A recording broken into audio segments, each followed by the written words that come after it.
Ready.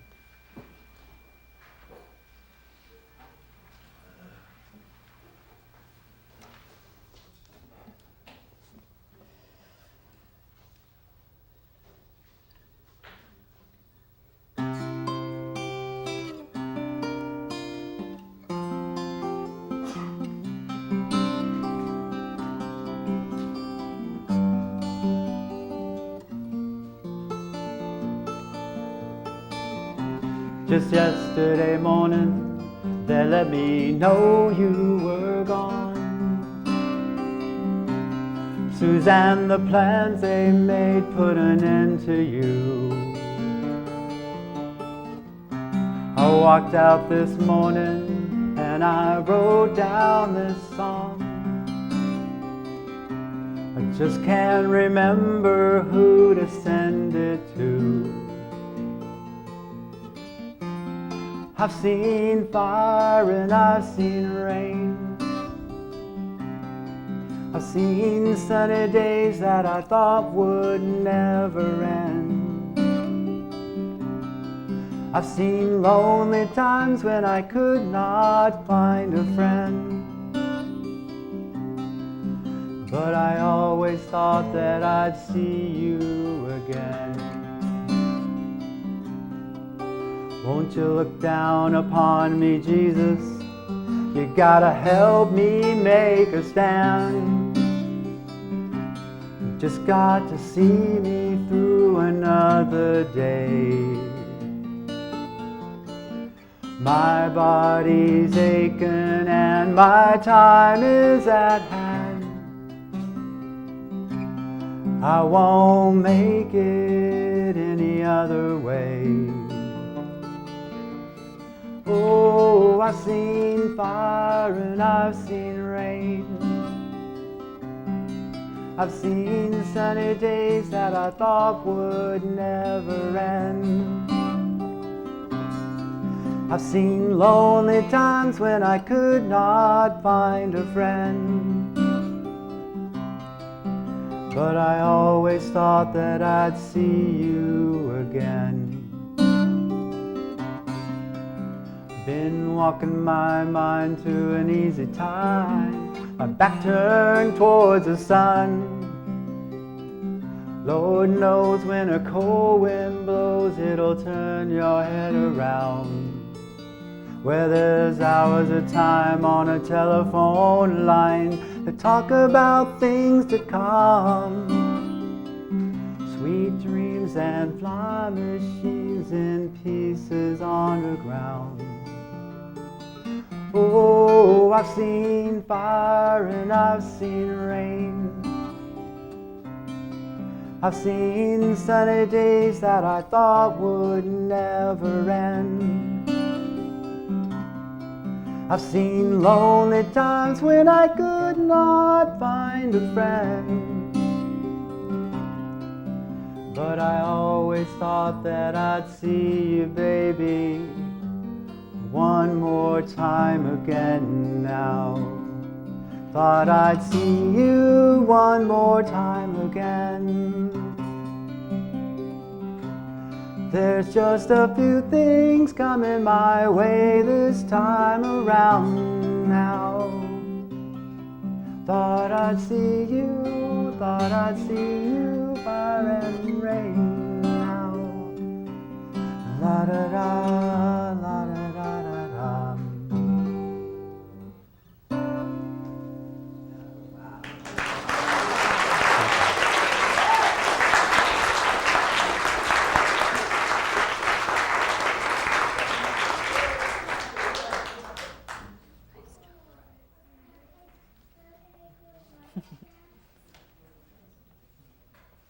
Thank you for that beautiful music.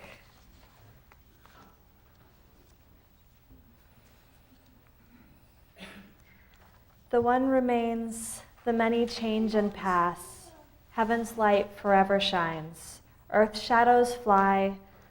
Life, like a dome of many-colored glass, stains the white radiance of eternity. Percy B. Shelley.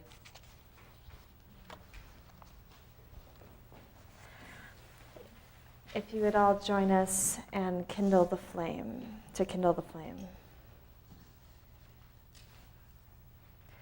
This flame affirms the light of truth, the warmth of community, and the fire of commitment.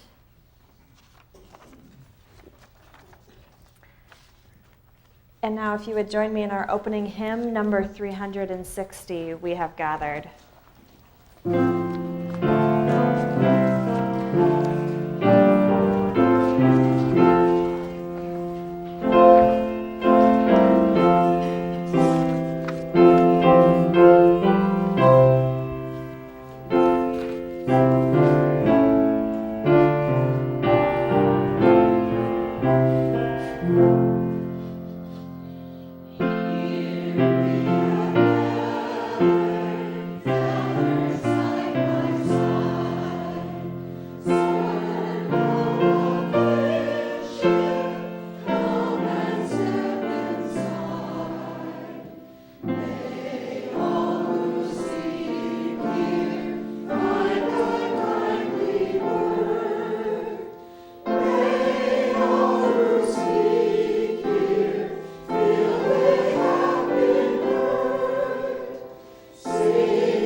Good morning. This morning's worship service focuses on next Tuesday's Day of the Dead. The Day of the Dead is essentially the Latin equivalent of Halloween. When celebrated in a church, it always involves the construction of a special altar or ofrenda, specifically constructed for the occasion. UUCIL's ofrenda was beautifully put together this morning by Carol Dickinson and includes many of the traditional elements. In a few moments, I'll invite everyone among the gathered congregation to come forward and add to the ofrenda if they have anything they want to add. Some of you may not have remembered to bring a photograph or mementos of the recently departed. In that case, please consider writing a name on a piece of paper on the joys and sorrows slips at the back and adding them to the altar display. Later, still in the service, everyone who wishes to may share a few thoughts and recollections about the now departed. But at this time, I want to invite all the children who wish to come forward, and if they brought a picture or anything about a pet or a parent, a grandparent, or anything like that, to add to our little ofrenda. So I don't know, and the adults who are escorting the children shortly too may have. I know that Bob Meese has something he wants to add. He will model what we're supposed to do here.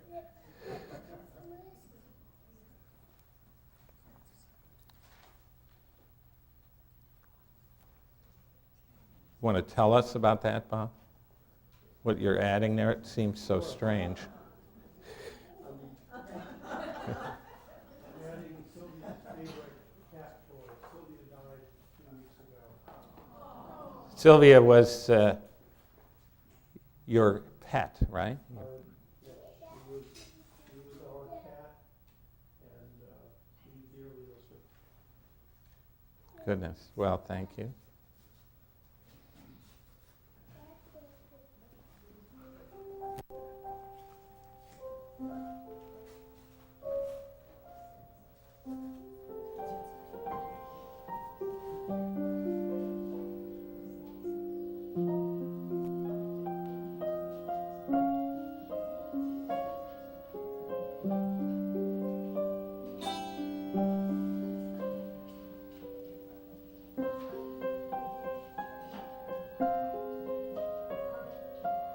Turn around.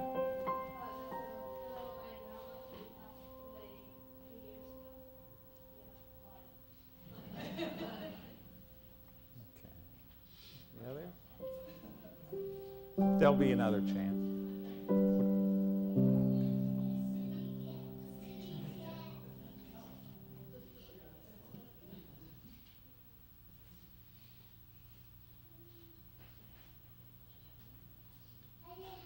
Okay.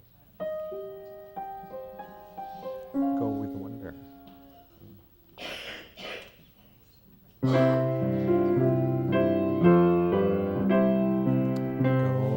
wisdom, go with wonder.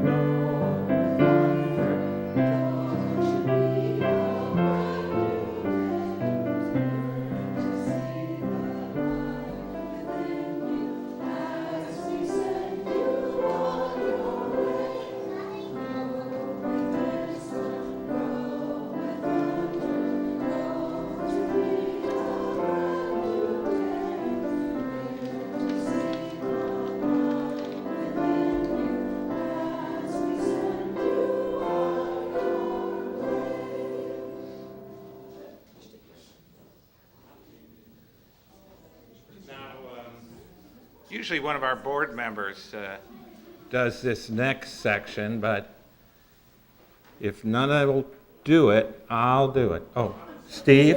Well, here you go. Yeah,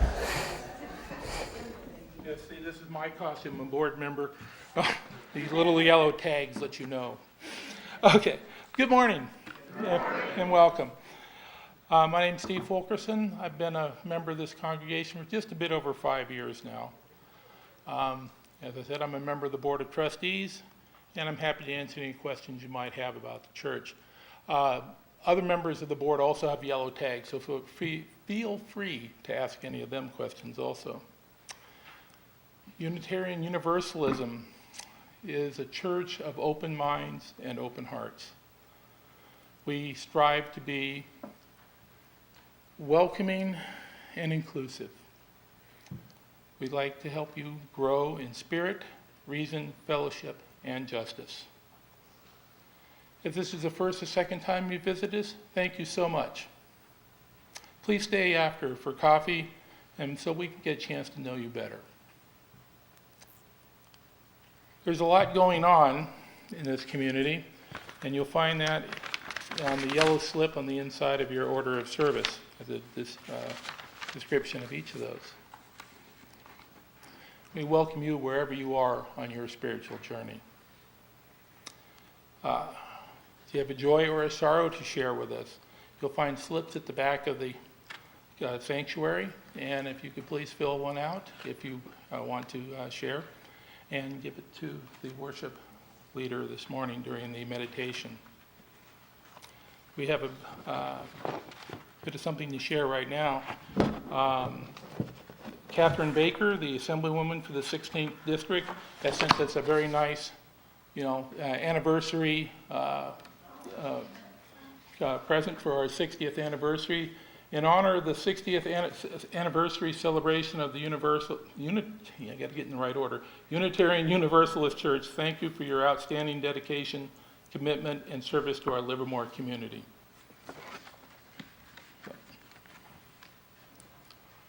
We believe that each person is both worthy and sacred. In that spirit, please turn to the right and left and greet one another.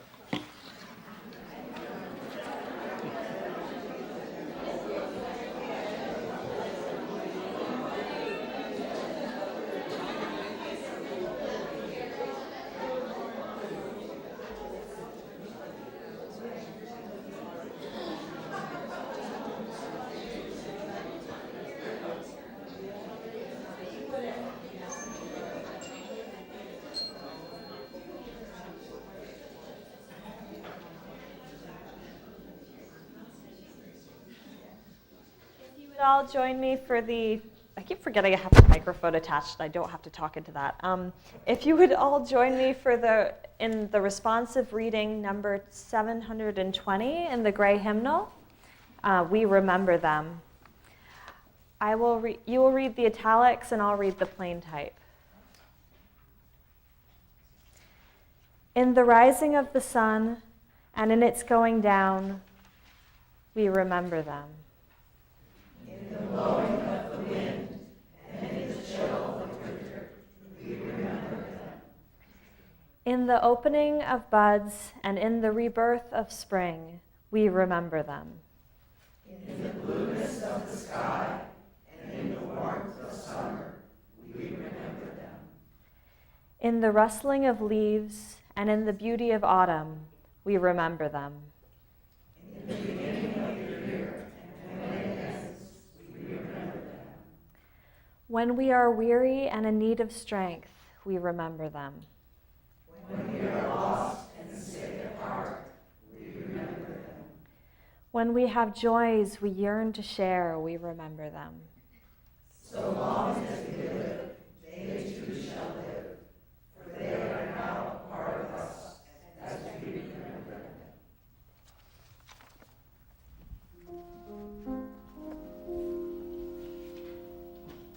And now we will have the joys and sorrows. People are invited to come forward and light a candle, or if they want joy and sorrow to be shared publicly, they can give it to what they've written on the slip to Rachel, or if they have a name that they now remember they wanted to put on the ofrenda, they can just write that down and put it directly on the ofrenda or nearby. Joys and sorrows.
We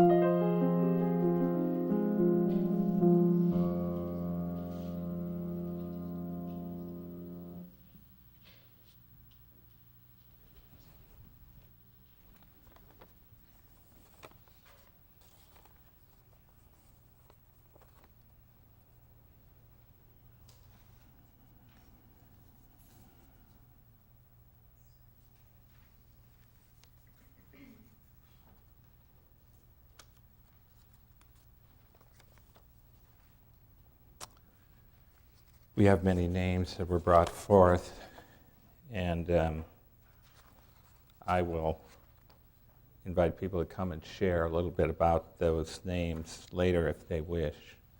But as just a joy or sorrow, I wanted to add a certain, I don't know if it's so sorrowful, but it's worth noting that Marilyn Lane, a longtime member, fell in her home on October 26th. And because of severely pulled leg muscles and bruises, she is recovering at the Pleasanton Nursing Home and Rehabilitation Center, room 321, 300 Neal Street in Pleasanton. And I will say, the joy of going, and I had not met Marilyn, and I discovered she's kind of a chatterbox. And I just had a wonderful time talking to her. So I'm going to go back, but she welcomes other guests and friends as well. And now let us join in the spirit of meditation and prayer. This Tuesday is not only Halloween, it also marks 500 years to the day since the monk and priest Martin Luther nailed a series of statements calling for reform in the Catholic Church to the door of the city church in Wittenberg, Germany.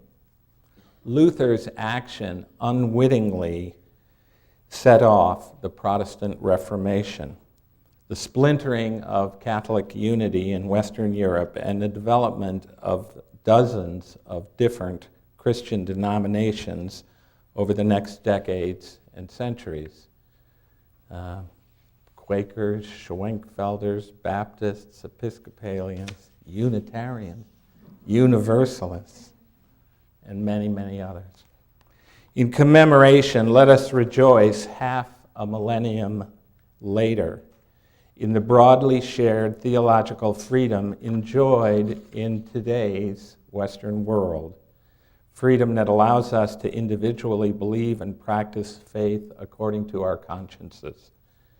In further commemoration, let us pray for the continued reformation of the Church, or the Church Universal. Indeed, the reformation of all religions, so that even in our diversity, we humbly reflect in our lives and work the interconnected unity of reality, as recognized by faith traditions the world over.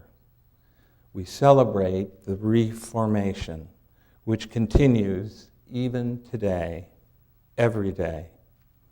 Spirit of transformation, inspire all who engage with the unglamorous long-term recovery efforts in places that have recently experienced natural disasters.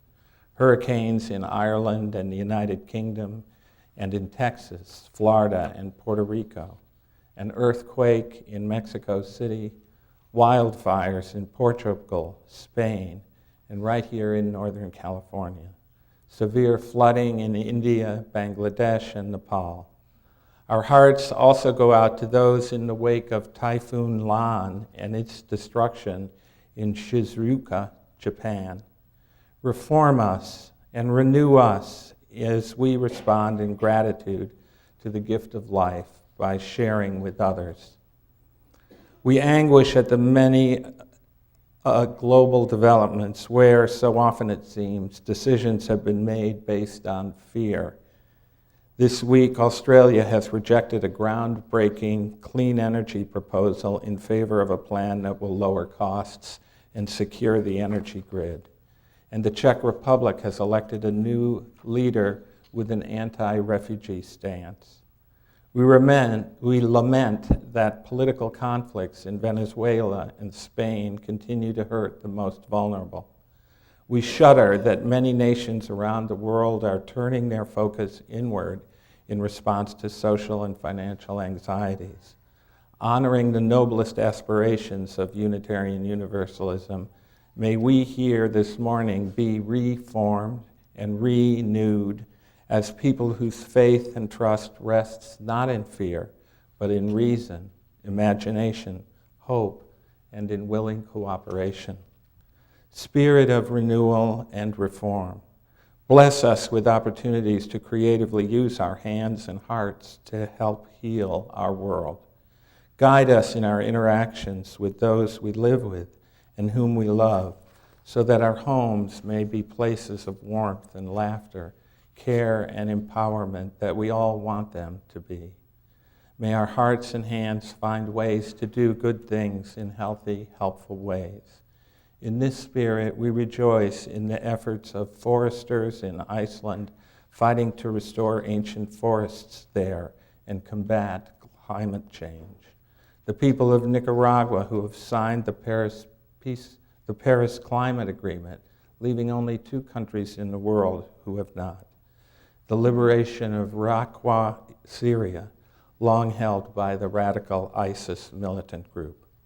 Help us, and help all good people grow in discernment, compassion, and faith, so that we might live with trust and hope in our hearts. Make us bold that we may share our commitment to human values in the face of those who would defile them. Grant us wisdom and skill in finding common ground, patience in the face of disagreement. May the encouragement and support we have known here in this good place inspire our thoughts, refine our commitments, and fill us with hope in the days and weeks ahead. Amen. And now let us share together in silence.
The word pagan derives from the Latin pagani, meaning country dweller.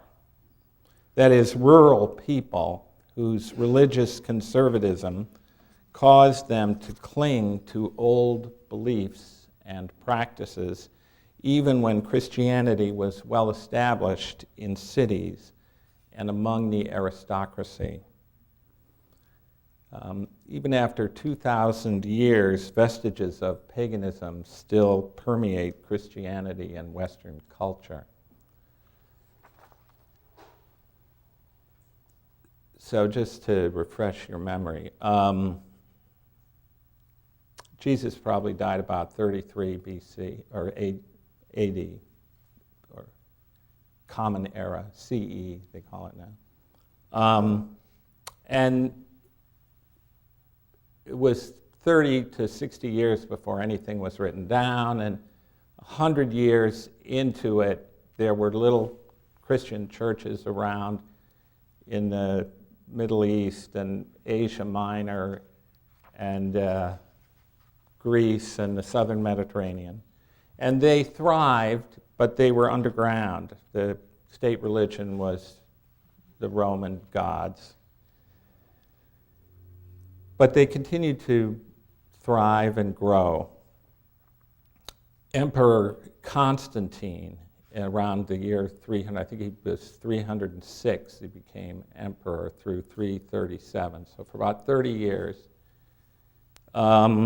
And in the middle of that, 325, he converted to Christianity. It wasn't, his family was infected with it.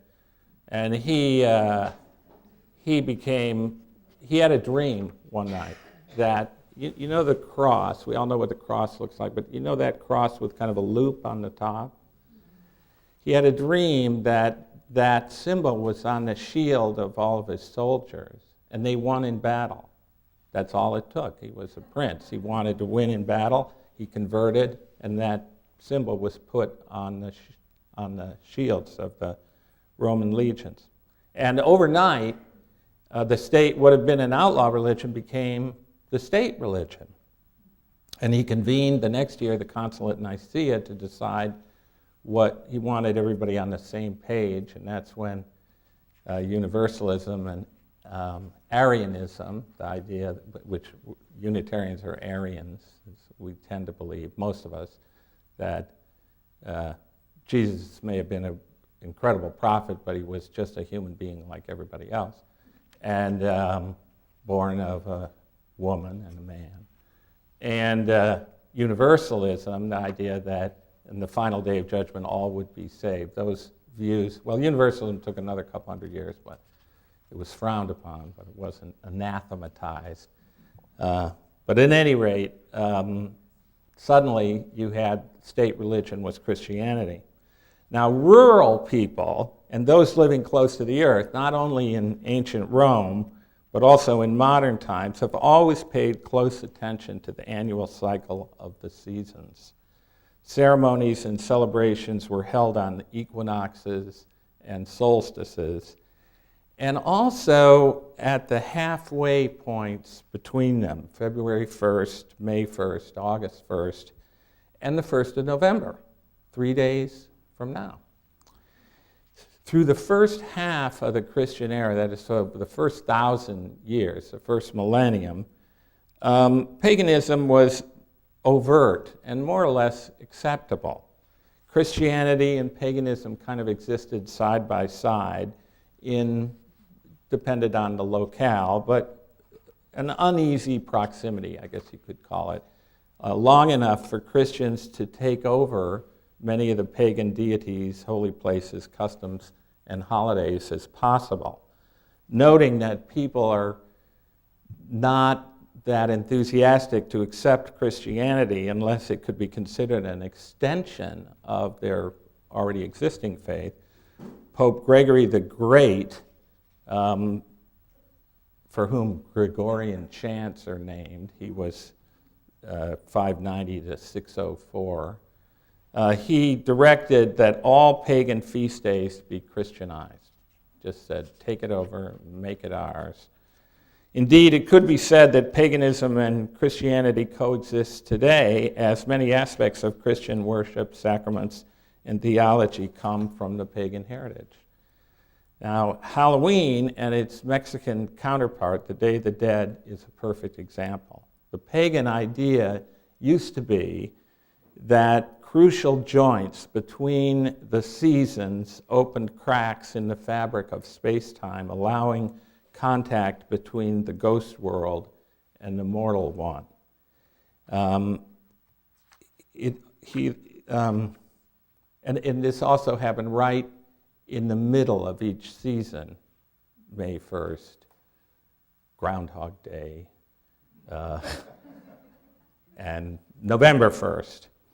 So following Gregory's dictum, paganism's mid-autumn celebration was renamed All Saints' Day, and it's still on the Episcopal calendar. And we celebrate the departed, hold them up, the saints. Or then there's All Souls' Day the next day, November 2nd, hold up all the departed, not just the saints, Uncle George too. Now, the ancient beliefs and practices were overlaid with a veneer of Christianity in all of these holidays. But the bottom line, that at this time of the year, cracks in our normal waking sense of space-time enabled communication between the living and the dead. This has remained for hundreds, indeed thousands of years now. This morning, we here at the Unitarian Universalist Church in Livermore celebrate this ancient Christian pagan tradition in the manner that has evolved over the last 4.5 centuries in Mexico and Spain. Now, we live in a state that was part of Mexico and Spain far longer than it has been part of the United States. And so this kind of makes sense. And it has been a tradition in many of our southwestern Unitarian Universalist congregations for many years. I served for a decade in Santa Fe, and it was a big celebration every year, and you couldn't really get rid of it even if you wanted to. For people of all faiths and in every tradition, the process of grieving begins with shock or denial, and then releases a rush of feelings that can include depression, confusion, panic, or even guilt or anger. Most cultures recognize the need to vent these feelings in a ritualized setting. We don't need protection from these feelings as much as we need a safe space and a safe context in which to face them, and a supportive community with whom we can express them. This is what the Day of the Dead is all about, facing our grief and sharing it openly, that by having the courage to grieve, we grow also in our capacity to love. And in this spirit, I invite each of you who wish to come forward and recall a memory of a loved one who has died. And so we'll kind of ease into it. Take a moment to remember them. And if you haven't already, there's still time to write their names on one of the joys and sorrows slips or any slip of paper. Or if you're frail, you can ask someone to do it for you and bring the name forward. And then we'll share if you wish to. So I'll kind of model that too, like Bob did.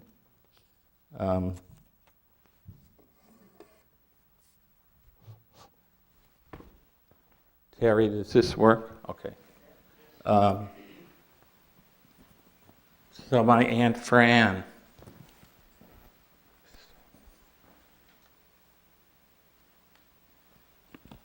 Frances Croft Sampson was my mother's sister, and she died on October 3rd at 92 years old. I visited her often when I left Ohio. Well, even before I visited out here, and she was this kind of offbeat but very cool person. As my sister said, she and Uncle Hal were, cosmopolitan, where my parents were conventional, Democrats, where ours were Republican, sophisticated, and intellectual, and without saying anything, they kind of offered an alternative way to be. And it was very influential to me, and I was always very close to her, and I'll miss her a great deal. She loved chocolate, so I bring a little chocolate along. And any others who wish to share, now is the time.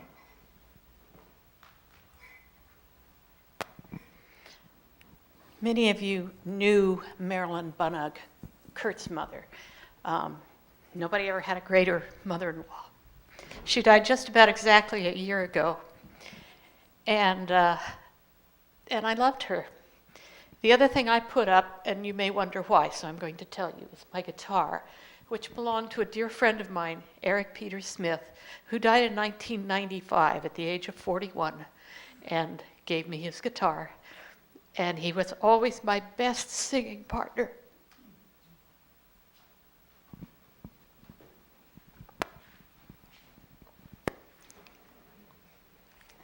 This is a picture of my dad when he was in his 50s. He was always a very good-looking man, and he had a great sense of humor, and he used to look at us kids and say, "You're about as useless as tits on a boar hog."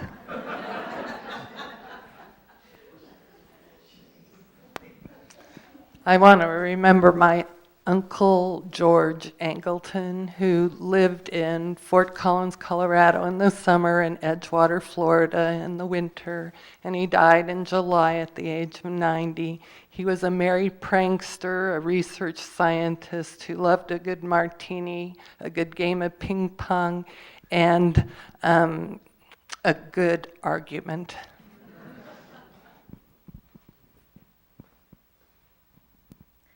I just want to remember a dear friend who passed away at 17 in a car accident, and I think of her all the time.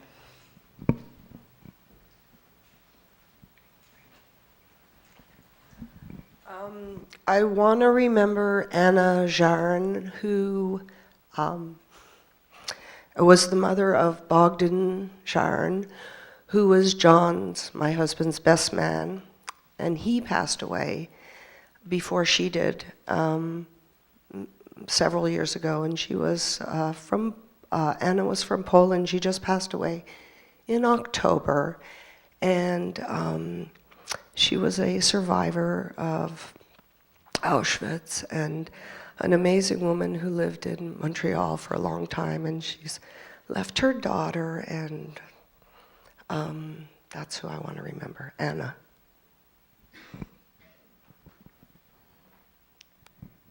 I want to remember my Uncle Jerry Wessel. He passed away last weekend. And if I brought something, it would have been a beer.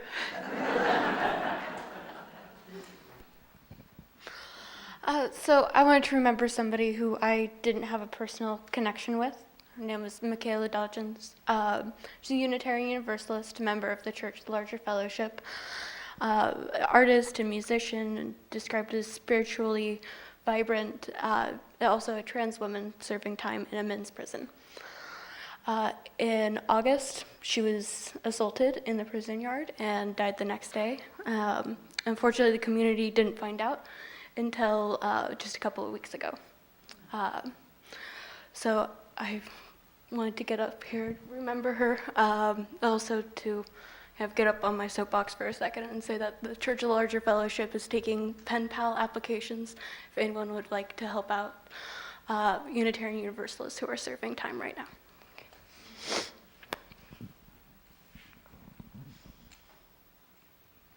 Well, I'd like to remember my mother, Frances Haven Harris, and she's kind of responsible for me becoming a Unitarian. In my junior year of high school, I said I was an Episcopalian, and I came from a history of many Episcopal ministers. And in my junior year of high school, I said, I don't really like saying that Nicene Creed because I don't believe it. And she said, well, then why don't you find a church that you could believe in? And next to the Episcopal Church was the Unitarian Church.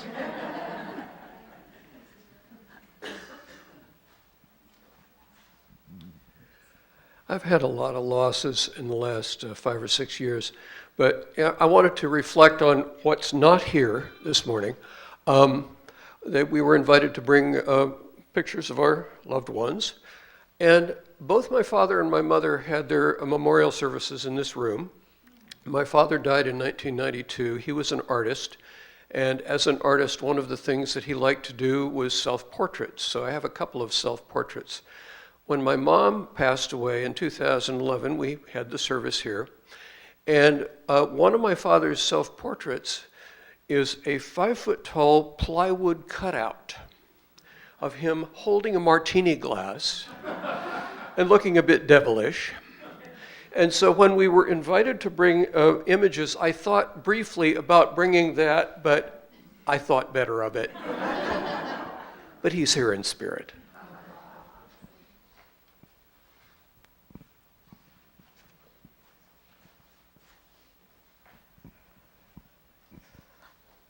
I, this morning, want to tell you about 3 wonderful people in my life: my grandmother, my mother, and my father.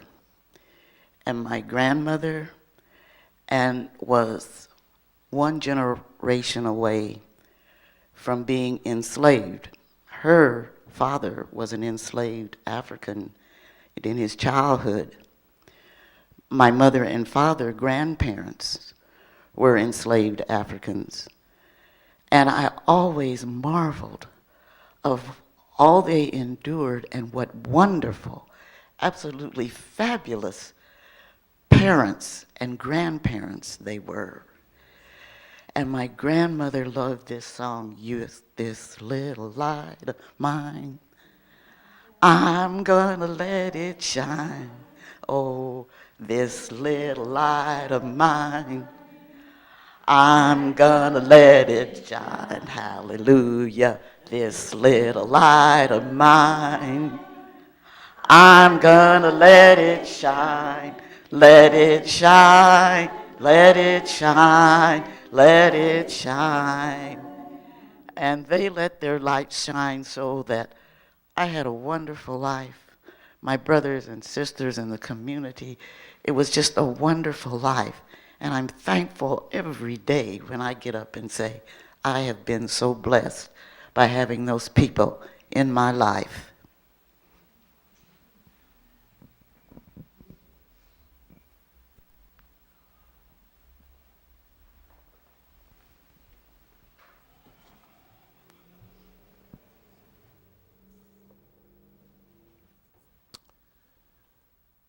Let us hold all these memories close to our hearts, and also other memories that, for one reason or another, we are going to keep quiet in church about today, but that still affect us and give us strength and hope.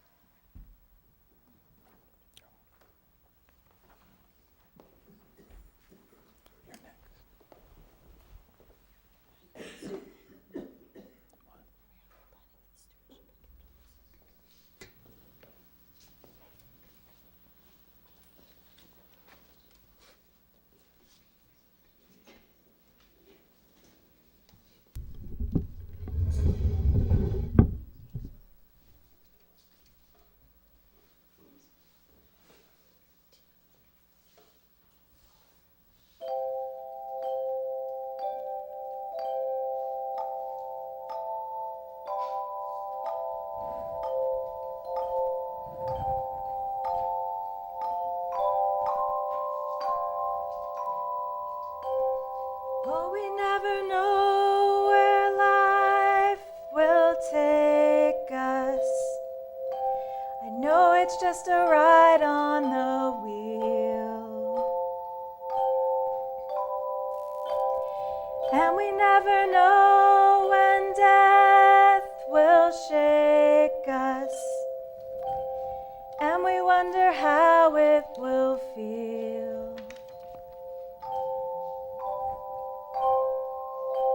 So goodbye, my friend. I know I'll never see you again, but the time together through all the years will take away these tears. It's okay now. Goodbye, my friend.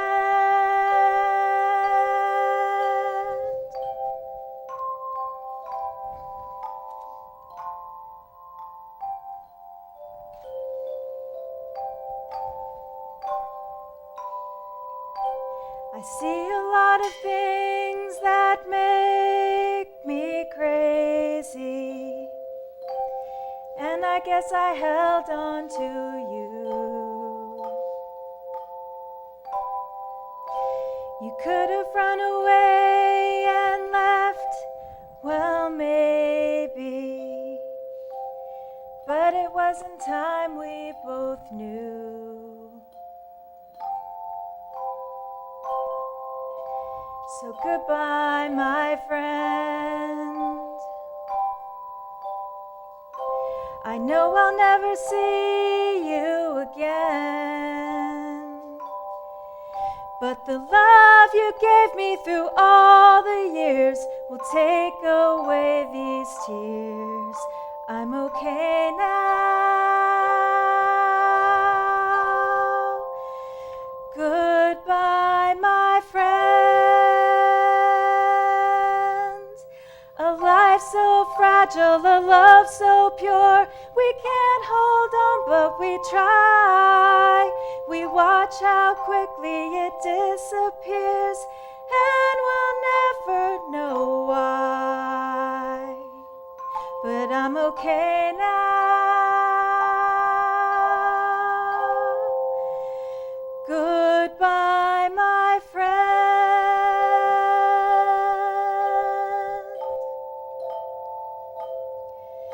You can go now.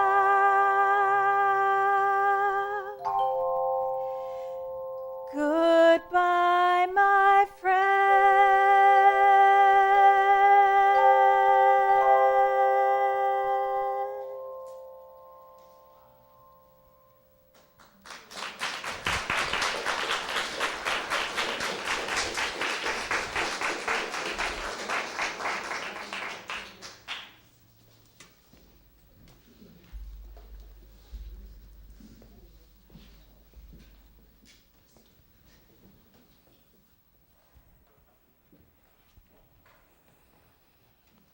That was absolutely gorgeous, and I'm sure like half of the congregation is almost in tears.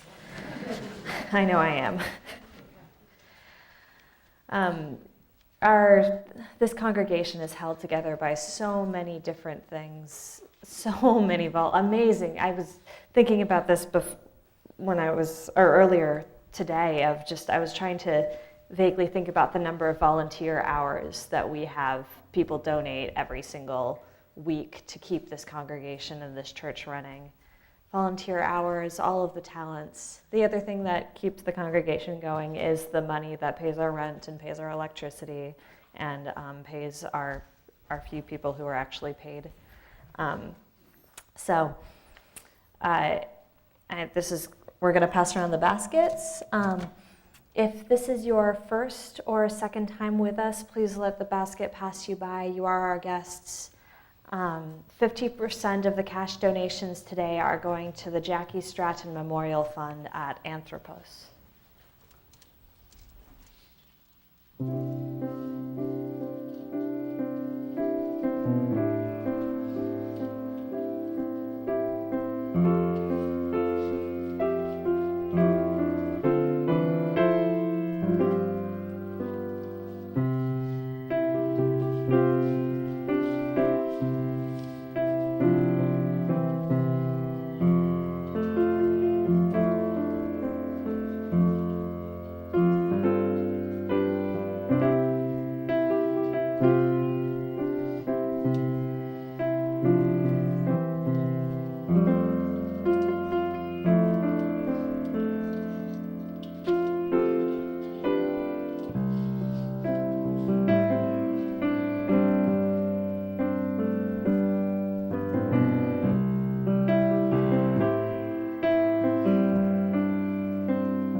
Rachel and I, please, in our choristers, in singing together hymn 96, I Cannot Think of Them as Dead.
Let us remember, in the words of Bertrand Russell, let us remember that all are fellow travelers in the same darkness, actors in the same tragedy with ourselves. And so, when their day is over, when their good and their evil have become eternal by the immortality of the past, be it ours to feel that, where they have suffered, where they failed, no deed of ours was the cause. But wherever a spark of divine fire kindled in their hearts, we were ready with encouragement, with sympathy, with brave words in which high purpose glowed. Amen.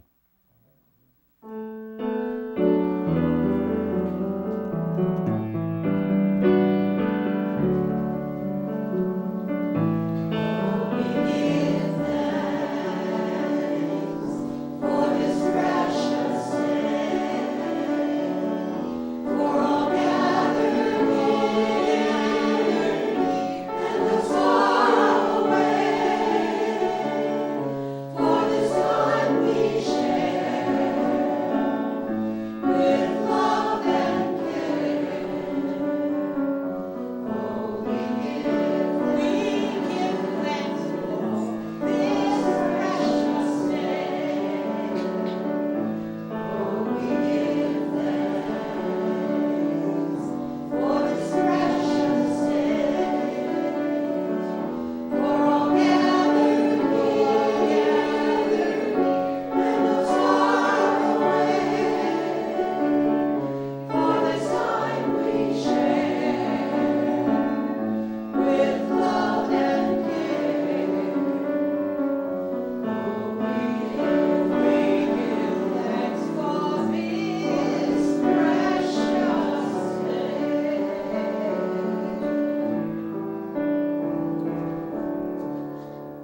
Death is not putting out the light. It is only extinguishing a lamp because day has come. Please join us for tea and coffee outside. It's a beautiful day. Hey, I'm sorry that was so confusing. I guess I didn't totally understand what was happening.